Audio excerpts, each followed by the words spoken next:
I'd like to introduce you to an exercise that you should practice to get better at switching over on the strings. Everything you need to know is going to come from metronomes. Highly recommend you practice this when you're first learning. Learning the fretboard can be daunting. There's hundreds of different places you can play notes and chords across the neck, so where do we even start with all this? To start off, I'm going to be going over the G note, and G is just kind of a random note I picked just because every time I pick up the guitar, the G chord is basically the first chord I play just to get in the groove of things. I don't know why, it's just a very natural position for my hand. I like the way it sounds, but let's go ahead and start with the G note. So if this is your first time ever picking up a guitar or learning about where actual notes are on the fretboard, the G note is going to be the 3rd fret right here, just like that on the thickest string, 3rd fret right there. And there you go. You learned your first note. To make it even better, we're actually going to double the amount of notes you guys know.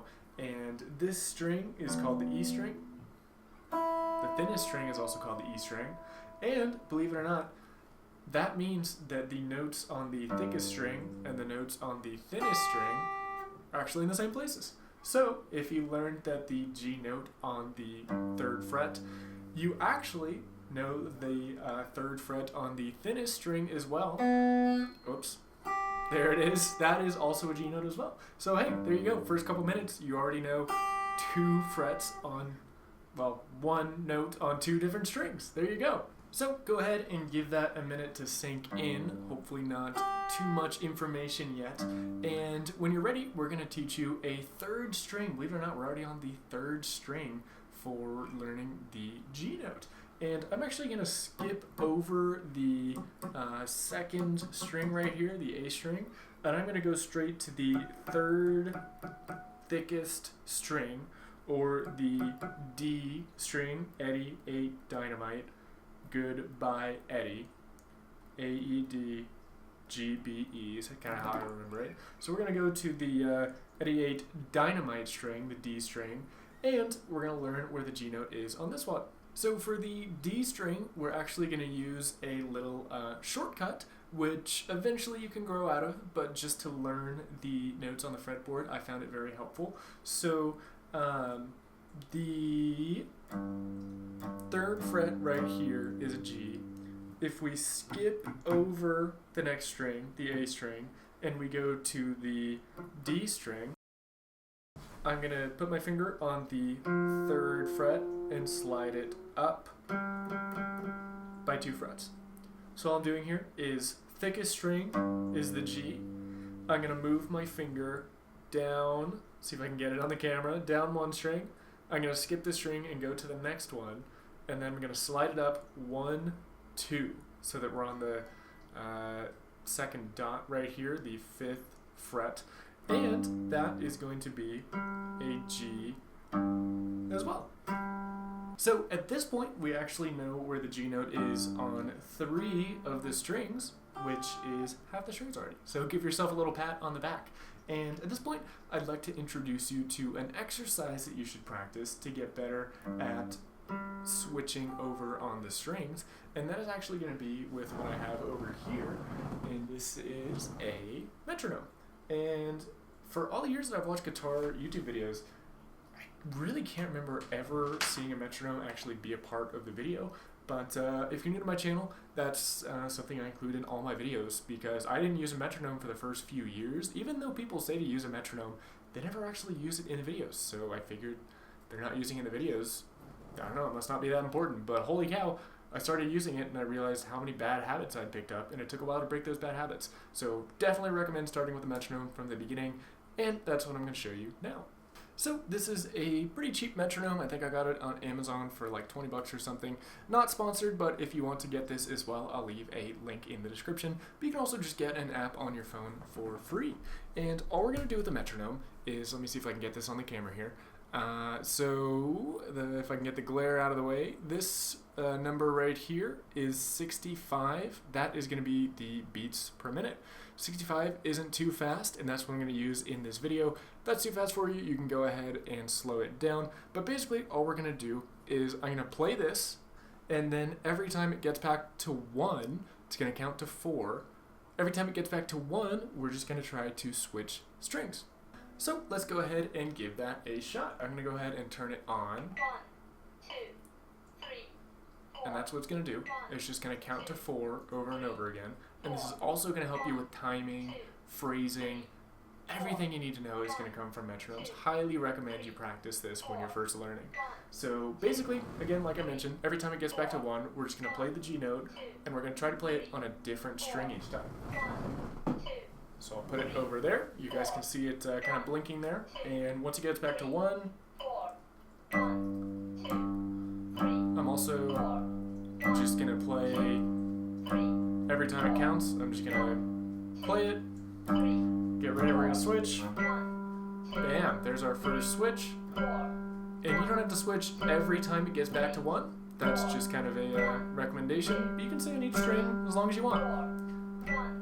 If you want to stay on one string and kind of look, try to picture where your finger is going to go, and then when you're ready, you can switch strings. So right now I'm looking at the thinnest string. Bam! There it is. You can just hang out here. If you want to get faster, you go like that. If you're really comfortable with it, you can switch even faster. You can up the tempo. But that's going to be a really good exercise for you, especially as we start adding in more strings. Speaking of other strings, let's go ahead and add 2 more strings to your repertoire. So if you didn't know, notes in music theory start at A, and they go all the way up to G, and then it goes back to A. Now there's a couple sharps thrown in there, but I'm not going to go over which notes have sharps right now. It's just too much information. But for our purposes, we're actually going to go to the G string itself. And again, the moniker I use is Eddie ate dynamite. Goodbye, Eddie. So we're going to go to the G string, or the good string, the 4th string, whatever you want to call it. And that's a G. Right there. There you go. And with that string right there, that is 4 of the strings that we now know where the G is. Great. And if you guys remember, the little trick we used for the E string and the D string, the Eddie string and the dynamite string, we started on the 3rd fret, we skipped a string, we went to the next string, and then we slid up 2 frets. Right? So skip a string, up 2. That was the same note, G. We're going to do that same thing, but in reverse for the G string. So we're going to essentially, if we want to start so you can see what I'm doing, we're just going to start at the one we already know. This is the dynamite string, G note on a dynamite string. We're just going to go in reverse. So we're going to go down 2 and then up 2 strings. Right? You guys already know these notes. It's just thinking about it in a slightly different way. And we're going to apply that same logic to the G string right here.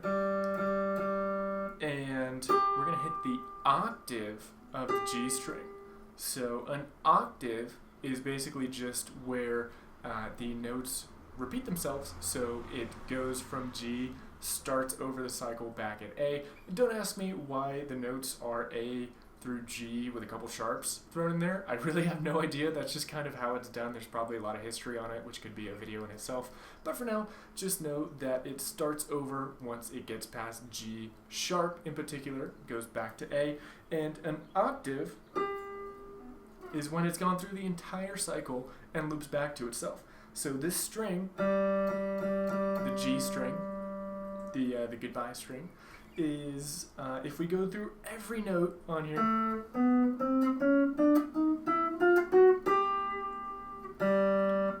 notice how that sounds like the same note, just a little bit higher or lower. That's what an octave is. That's exactly what an octave is. A octave is the same note, just played a little bit higher or lower. And octaves come every 12 frets, which on guitars, I think pretty much every guitar should have some sort of visual difference on the 12th fret here. On my case, the Squier guitar, beginner guitar, it's just going to be 2 dots, which if you're looking at it from your perspective, There's dots on the side here. I don't know how well that comes out on the camera, but basically if you're looking at it from the top down, the two dots together are going to represent an octave. So if you play the G string on its octave, it's going to be the same note. Cool.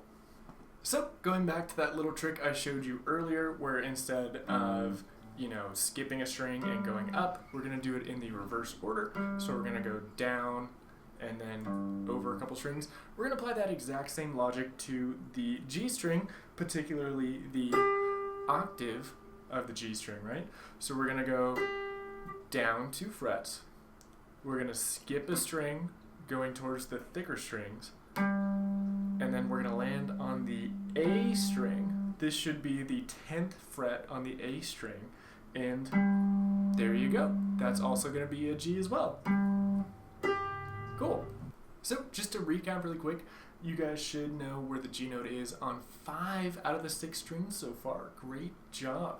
And I want to go over anchor points really quick, because if you just remember where the G note is on the very first string right here, the E string, if you remember that the G is on the 3rd fret of the E string, you can use that as an anchor point for 2 other strings.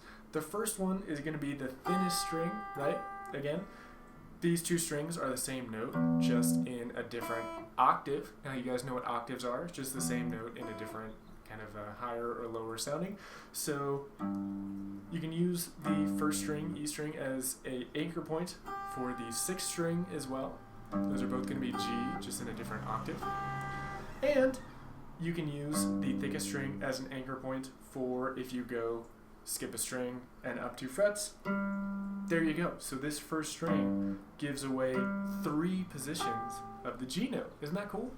And if you remember that the 4th string itself is the G note, you can use that as an anchor point as well. Again, particularly the octave.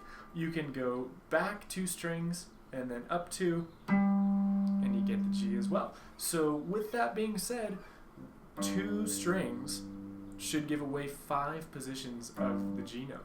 And at this time, let's go ahead and get the metronome out and just practice that again. So again, I'm just going to go ahead and play this at 65 beats per minute. And just like we did the first time, we are just going to switch around strings, whatever we want to, but particularly when it lands on the 1. So there we go. I'll just let it run through again. And I'll try to use my pointer finger here so you guys can see what I'm hitting. And let's try for the G string. That's a G string. There's the octave of the G string. Isn't that pretty cool? And trying to remember where the G note is on the thinnest string up here. And really easy to do. I'm just going to picture the thickest string, where it is. I know where it is on the thickest string. Same place on the thinnest string. And we can jump around kind of thing. And like this. This is how I would recommend learning notes. Just like this. And obviously, you can get a little bit faster with it. You don't have to go in order of the strings either. You can kind of jump around and get faster with it. Obviously, you don't have to go as fast as I'm going. I've done this for a while. But that is how I would recommend practicing the notes. Great, so now we're going to learn the last string, the final string, 6th string. How cool is this? And unfortunately, there's really not an easy way to anchor point the 5th string here, the B string. Eddie ate dynamite, goodbye Eddie. B string is kind of just an outlier. It's always a little bit more tricky to learn because there aren't really any tricks, anchor points like the other strings. But in this case, I'm just going to go ahead and tell you, the G is going to be on this fret right here, and that's going to be, let's see, 5, 6, 7, 8. It's going to be on the 8th fret of the B string. Again, kind of random. There's not really an easy way to remember that, but you can use this as its own anchor point. So if you guys can remember 3 anchor points, you should be able to remember all 6 of the strings. This is one anchor point. In particular for G, G has the string, the G string, so that can be an anchor point. But typically you're going to want to use the first string here. I usually use the 2nd string here as another anchor point. And then with those first 2 strings, again, you can just skip a string, go up 2 frets, skip a string, go up 2 frets like that. And those are a couple good anchor points, these first 2 strings here. And unfortunately, the 3rd anchor point is just going to be, you're just going to have to memorize the B string. If anyone knows a really good way to help remember the B string, let me know. But I remember the B string being particularly hard to learn when I was learning, just because it's kind of random compared to the other strings. There's really not an easy rhyme or reason. But with that being said, you know G on all the strings. Give yourself another pat on the back. That being said, guys, I do offer private lessons, so if you want to go over G or any of the other notes on the fretboard, I know there's a lot of them. I'll leave a link for that in the description below. Otherwise, go check out this video on triads, which instead of just playing one note, you're going to play the notes adjacent to it, which helps you express yourself even more. So, hope you enjoyed, guys. I'll see you there.